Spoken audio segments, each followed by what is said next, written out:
പരിശുദ്ധാത്മാവേ എന്നിൽ വന്നു നിറയണമേ. പരിശുദ്ധാത്മാവേ കൃപ ചൊരിയണമേ. പരിശുദ്ധാത്മാവേ ശക്തി പകരണമേ. പരിശുദ്ധാത്മാവേ കൃപ ചൊരിയണമേ. പരിശുദ്ധാത്മാവേ ശക്തി പകരണമേ. കരുണ നമ്മളിലേക്ക് ഒഴുക്കുന്ന സമയമാണ്. കർത്താവേ, ദീപീകാരണത്തിലായിരുന്നു കൊണ്ട് നമ്മുടെയൊക്കെ ജീവിതം ഏറ്റെടുക്കുകയാണ്. പ്രിയമുള്ളവരെ, നമുക്ക് കർത്താവിൻ്റെ സന്നിധിയിലായിരുന്നു കൊണ്ട് കർത്താവിൻ്റെ സ്നേഹവും കരുണയുമെല്ലാം നമ്മുടെ ജീവിതത്തിൽ നമുക്ക് ഏറ്റെടുക്കാം. കർത്താവിൻ്റെ ഈ വലിയ കരുണയോട് ചേർന്ന് നിന്നുകൊണ്ട് ആ കരുണയുടെ വലിയ സംരക്ഷണത്തിലായിരുന്നു കൊണ്ട് നമ്മളെ തന്നെ കർത്താവിന് പൂർണ്ണമായിട്ട് സമർപ്പിക്കാം. നമ്മുടെ ജീവിതം, നമ്മുടെ ആയിരിക്കുന്ന അവസ്ഥകൾ, നമ്മുടെ കുടുംബമെല്ലാം ഈ നിമിഷം നമുക്ക് കർത്താവിന് സമർപ്പിച്ചുകൊണ്ട് കർത്താവിൻ്റെ കരുണയുടെ വലിയ സംരക്ഷണത്തോട് നമ്മുടെ കുടുംബത്തെയും നമ്മുടെ ആയിരിക്കുന്ന അവസ്ഥകളെയും നമ്മുടെ ജീവിതത്തെയും ഒക്കെ സമർപ്പിച്ചുകൊണ്ട് കർത്താവിൻ്റെ വലിയ സാന്നിധ്യം കൊണ്ട് നമ്മളെ അനുഗ്രഹിച്ചു കൊണ്ടിരിക്കുന്ന നമ്മുടെ കർത്താവിനെ സ്തുതിച്ച് ആരാധിക്കാം. Hallelujah, hallelujah, hallelujah, hallelujah. ഈശോയെ നന്ദി, ആരാധന, ആരാധന, ആരാധന. Hallelujah, hallelujah, hallelujah. ഈശോയെ നന്ദി, ആരാധന, ആരാധന, ആരാധന. Hallelujah, hallelujah, hallelujah. ഈശോയെ നന്ദി, ആരാധന, ആരാധന, ആരാധന.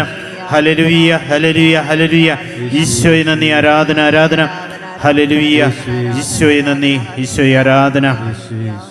പ്രിയമുള്ളവരെ, ഈ കരുണയുടെ തിരുമണിക്കൂറിൽ ഈശോ സഹിച്ച അതികഠോരമായ വേദനകളുടെ ഫലമാണ് നമ്മുടെ രക്ഷയെന്ന് നമുക്ക് മനസ്സിലാക്കാം. കർത്താവിൻ്റെ കരുണയിലാണ് നമ്മുടെ രക്ഷ. ഇന്ന് ഈ കരുണയുടെ തിരുമണിക്കൂറിലേക്ക് കടന്നു വരുമ്പോൾ മത്തായിയുടെ സുവിശേഷം 27-ാം അധ്യായം 46-ാം വചനത്തെപ്പറ്റി നമുക്ക് ധ്യാനിക്കാം.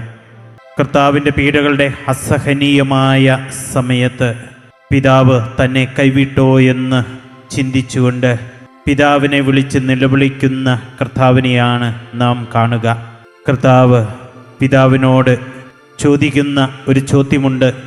എൻ്റെ ദൈവമേ, എൻ്റെ ദൈവമേ, എന്തുകൊണ്ട് നീ എന്നെ ഉപേക്ഷിച്ചു എന്ന്.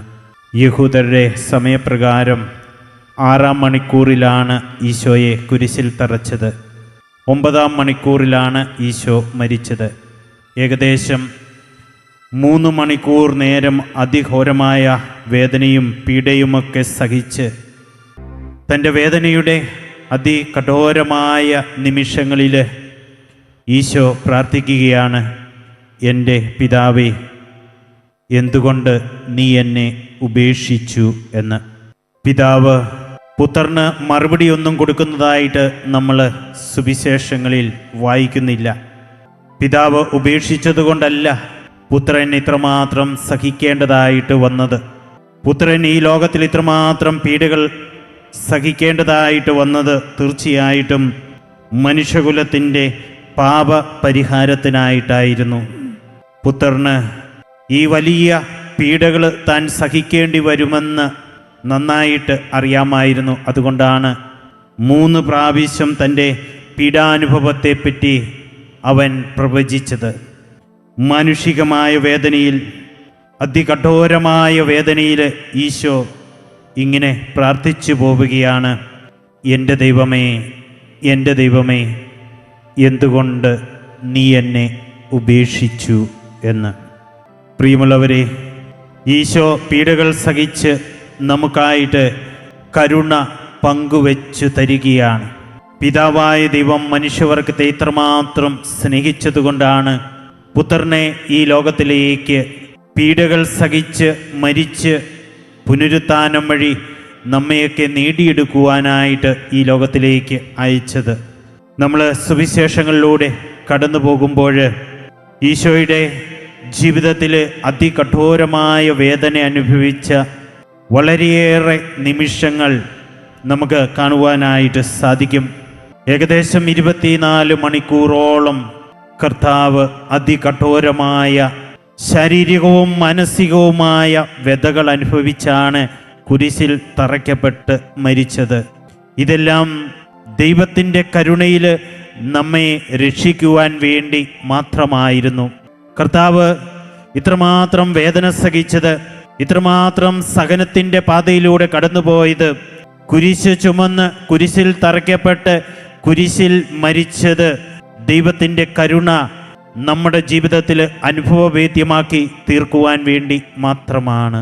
പ്രിയമുള്ളവരെ, കർത്താവിൻ്റെ കുരിശിലുള്ള വലിയ പീഡാനുഭവങ്ങളെപ്പറ്റി നമ്മൾ ചിന്തിക്കുമ്പോൾ 24 മണിക്കൂറോളം ഏകദേശം കർത്താവ് അതികഠോരമായ പീഡകൾ അനുഭവിക്കുകയുണ്ടായി.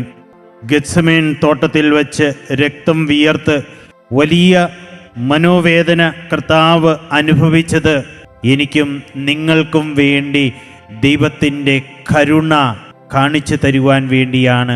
ആ കരുണയിലൂടെ നമ്മളെയൊക്കെ രക്ഷിക്കുവാൻ വേണ്ടിയാണ്.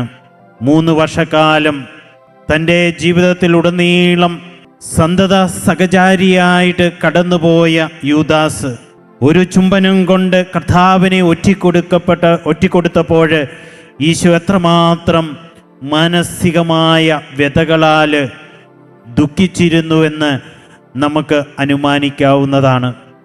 കർത്താവിനെ കയ്യഫാസിൻ്റെ അരമനയിലേക്ക് കൊണ്ടുപോയപ്പോൾ ഒരു രാത്രി മുഴുവൻ ഉറങ്ങാതെ വലിയ മാനസിക വ്യതകൾ അനുഭവിച്ച് കർത്താവ് നമുക്ക് വേണ്ടി സഹിക്കുകയായിരുന്നു. ആ സഹനത്തിലൂടെയാണ് ദൈവം തൻ്റെ കരുണയുടെ കവാടങ്ങൾ നമ്മുടെ രക്ഷയ്ക്കായിട്ട് തുറന്നു തന്നത്. തൻ്റെ പ്രിയ ശിഷ്യനായ പത്രോസ് ഒരു പെൺകുട്ടിയുടെ മുമ്പിൽ കർത്താവിനെ തള്ളിപ്പറഞ്ഞപ്പോൾ കർത്താവ് എത്രമാത്രം മാനസികവും ശാരീരികവുമായ ദുഃഖം അനുഭവിച്ചുവെന്ന് നമുക്ക് ചിന്തിക്കുവാനായിട്ട് സാധിക്കും. രാത്രി കയ്യാപ്പാസിൻ്റെ അരമനയിൽ കാരാഗ്രഹത്തിലാക്കിയപ്പോൾ വലിയൊരു ഇടുങ്ങിയ ആഴമുള്ള ഒരു കുഴിയിൽ ശ്വാസം മുട്ടിക്കുന്ന അന്തരീക്ഷത്തിൽ കർത്താവ് ആ രാത്രി മുഴുവൻ കഴിച്ചു കൂട്ടുകയാണ്. ദൈവപുത്രൻ തൻ്റെ ദൈവീകത ഒരു വലിയ കാര്യമാക്കാതെ ഈ ലോകത്തിലേക്ക് കടന്നു വന്ന് നമ്മയൊക്കെ രക്ഷിക്കുവാൻ വേണ്ടി, തൻ്റെ കരുണ നമുക്ക് അനുഭവിക്കുവാൻ വേണ്ടി, തൻ്റെ കരുണയിലൂടെ നമ്മെ രക്ഷിക്കുവാൻ വേണ്ടി എത്രമാത്രം പീഡകളാണ് പ്രിയമുള്ളവരെ സഹിക്കേണ്ടതായിട്ട് വന്നത്. കുറ്റാരോപണവും വിധിപ്പറച്ചിലുമെല്ലാം ഒരുപാട് സമയം ഒരുപാട് ആളുകളുടെ മുമ്പിൽ കർത്താവ് ഏറ്റുവാങ്ങുകയുണ്ടായി. മതാധ്യക്ഷന്മാരുടെ മുമ്പിൽ 3 തവണ കർത്താവിനെ വിസ്തരിച്ചു. ആദ്യം അന്നാസിൻ്റെ മുമ്പിൽ, പിന്നീട് കയ്യഫാസിൻ്റെ മുമ്പിൽ, അവസാനം സെൻഹെഡ്രീൻ്റെ മുമ്പിൽ കർത്താവിനു എതിരെ കുറ്റാരോപണവും വിധിപ്പറച്ചിലുമെല്ലാം നടത്തിയപ്പോൾ, മറ്റുള്ളവരാൽ അവഹേളിക്കപ്പെട്ടപ്പോൾ കർത്താവ് ഈ പീഡകളും വേദനകളും എല്ലാം ഏറ്റെടുത്തത് പ്രിയമുള്ളവരെ നമുക്ക് ഓരോരുത്തർക്കും വേണ്ടിയാണ്. തൻ്റെ കരുണ നമുക്ക് നൽകുവാൻ, ആ കരുണയിലൂടെ നമ്മളെ ഓരോരുത്തരെയും രക്ഷിക്കുവാൻ വേണ്ടിയാണ്. രാഷ്ട്രീയ അധികാരികളുടെ മുമ്പിലും കർത്താവ് കുറ്റാരോപണത്തിന് വിധേയനായി. പീലാത്തോസിൻ്റെ മുമ്പിൽ 2 തവണ, ഹെറോദോസിൻ്റെ മുമ്പിൽ ഒക്കെ കർത്താവ് വലിയ അവഹേളനവും മാനസിക വ്യതകളുമെല്ലാം ഏറ്റെടുത്തപ്പോൾ പ്രിയമുള്ളവരെ, ഇത് തൻ്റെ കരുണയിലൂടെ നമ്മയൊക്കെ രക്ഷിക്കുവാൻ വേണ്ടിയാണ്. ഏകദേശം 39 തവണ കർത്താവ് ചമ്മട്ടി അടികളേറ്റ് വലിയ വേദനകൾ അനുഭവിച്ചപ്പോൾ ആ വേദനകളുടെ മഹത്വത്തിൽ നമുക്ക് സ്വർഗരാജ്യത്തിൻ്റെ കവാടങ്ങൾ ദൈവം തുറന്നു തന്നു. ചമ്മട്ടി അടിയേറ്റപ്പോൾ ശരീരത്തിലെ മാംസം കീറി മുറിഞ്ഞ് രക്തം വാർന്നൊഴുകിയപ്പോൾ കർത്താവ് അത് സഹിച്ചത് പ്രിയമുള്ളവരെ നമുക്ക് ഓരോരുത്തർക്കും വേണ്ടിയാണ്. പടയാളികൾ കർത്താവിൻ്റെ മുഖത്ത് കാർക്കിച്ചു തുപ്പിയപ്പോൾ, ജീവിതത്തിൽ ഏറ്റവും വലിയ അവഹേളനങ്ങൾ ഏറ്റെടുത്തപ്പോൾ കർത്താവ് അത് സഹിച്ചത് പ്രിയമുള്ളവരെ കർത്താവിൻ്റെ കരുണയിലൂടെ എന്നെയും നിങ്ങളെയും രക്ഷിക്കുവാൻ വേണ്ടിയാണ്. മറ്റുള്ളവർ കരുണത്തടിച്ചപ്പോൾ, കള്ളസാക്ഷികളുടെ മൊഴി കേട്ട് കുറ്റമില്ലാത്തവൻ കുറ്റക്കാരനായിട്ട് വിധിക്കപ്പെട്ടപ്പോൾ, ഇതെല്ലാം സ്വന്തം ജീവിതത്തിൽ കർത്താവ് ഏറ്റെടുത്തത് പ്രിയമുള്ളവരെ തൻ്റെ കരുണയിലൂടെ നമ്മളെയൊക്കെ രക്ഷിക്കുവാൻ വേണ്ടിയാണ്. കുരിശു വഹിച്ചുകൊണ്ട് കർത്താവ് മുന്നോട്ട് നീങ്ങിയപ്പോൾ അതികഠോരമായ മർദ്ദനങ്ങൾ കർത്താവ് ഏറ്റെടുക്കുകയുണ്ടായി. കുടിക്കുവാൻ ഒരു തുള്ളി വെള്ളം പോലുമില്ലാതെ അത്രമാത്രം കർത്താവ് സഹിച്ചത് നമുക്ക് ഓരോരുത്തർക്കും വേണ്ടിയാണ്. പ്രിയമുള്ളവരെയും, കർത്താവിനെ കുരിശിൽ തറച്ച് 3 ആണികൾ അടിച്ച് രക്തം വാർന്ന് കർത്താവ് മരിക്കുന്നത് നമുക്ക് ഓരോരുത്തർക്കും വേണ്ടിയാണ്. ഏലി ഏലി ലമ സബക്താനി എന്ന് പറഞ്ഞുകൊണ്ട്, എൻ്റെ ദൈവമേ, എൻ്റെ ദൈവമേ, എന്തുകൊണ്ട് നീ എന്നെ ഉപേക്ഷിച്ചു എന്ന് പറഞ്ഞുകൊണ്ട് തൻ്റെ ദൗത്യങ്ങളെല്ലാം പൂർത്തിയാക്കി കുരിശില് തല ചായ്ച്ച് കർത്താവ് ഈ ലോകത്തോട് വിട പറഞ്ഞത്, പ്രിയമുള്ളവരെ, എനിക്കും നിങ്ങൾക്കും വേണ്ടിയാണ്. കരുണ നമുക്ക് അനുഭവവേദ്യമാക്കുവാൻ വേണ്ടിയാണ്. ആ കരുണയിലൂടെ നമ്മുടെ പാപങ്ങൾക്കെല്ലാം പരിഹാരമായി തീരുവാനാണ്. അങ്ങനെ എനിക്കും നിങ്ങൾക്കും സ്വർഗരാജ്യത്തിൻ്റെ കവാടങ്ങൾ, നിത്യരക്ഷ തുറന്നു തരുവാൻ വേണ്ടിയാണ്. എത്ര വലിയ സ്നേഹമാണ് ഈശോയ്ക്ക് നമ്മളോട് ഉള്ളത്. ഇത്രയും ശാരീരിക വേദനയും മാനസിക വ്യതകളുമെല്ലാം അനുഭവിച്ച് അവഹേളനങ്ങൾ ഏറ്റെടുത്തുകൊണ്ട് കുറ്റമില്ലായിരുന്നിട്ടും കുറ്റക്കാരനായിട്ട് മറ്റുള്ളവരുടെ മുമ്പിൽ ചിത്രീകരിക്കപ്പെട്ടത്, പ്രിയമുള്ളവരെ, എനിക്കും നിങ്ങൾക്കും വേണ്ടിയാണ്. കർത്താവ് കരുണ നമുക്ക് വേണ്ടി തുറന്നു തരുവാൻ വേണ്ടിയാണ്.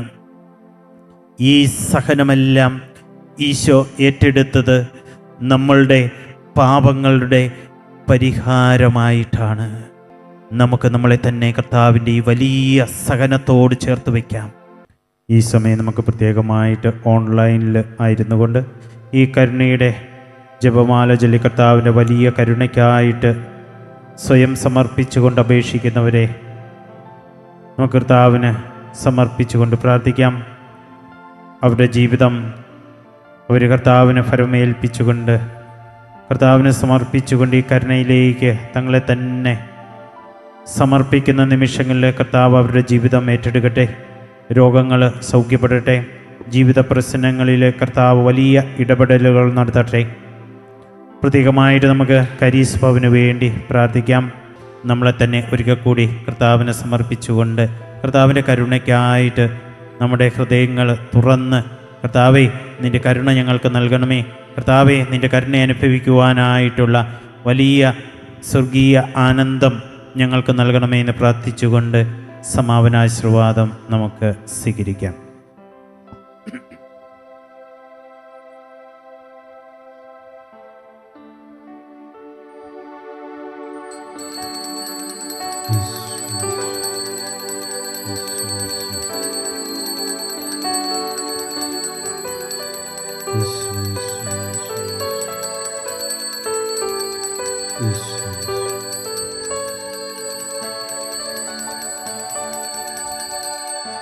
പരിശുദ്ധ പരമമാ ദിവ്യകാരുണ്യമേ, എന്നുമെന്നും അങ്ങേക്കാരാധന.